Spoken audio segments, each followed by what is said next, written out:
So you probably heard at some point in your investing career that diversification is a good thing, right? And it makes sense. Don't put all your eggs in one basket. Spread the wealth across different asset classes and geographies, and maybe you'll avoid the potential catastrophic risk that can come with just a single investment. But guess what? It's also possible to have too much of a good thing, and you may not even be diversified.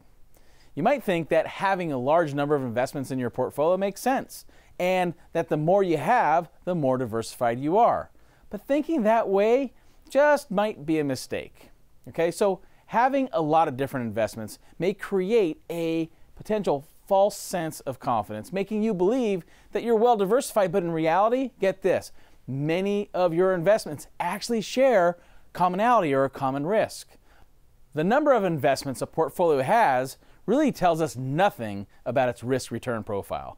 You could have a portfolio with 200 holdings that's less diversified than a portfolio with just 5 holdings. It might seem kind of counterintuitive, but in some cases, by owning a little bit of everything, you may actually wind up owning nothing.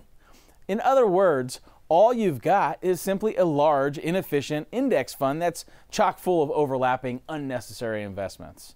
So, if you've been a long-time investor, there may be a good chance that your portfolio contains elements of every fad, bubble, or idea that we've seen over the decades. You might have pieces of an outdated asset allocation, or a fund left over from the dot-com era, or some shares of a company that you've been hanging on to, well, just because you like it, or maybe you're hoping the stock price comes back. But, okay, is there anything wrong with that? Well, maybe not.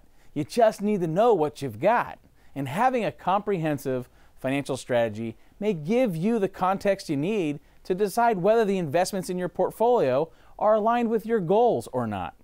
The idea is to take what could be a jumbled mess of overlapping and redundant holdings and simplify it into something perhaps more efficient, manageable, and understandable.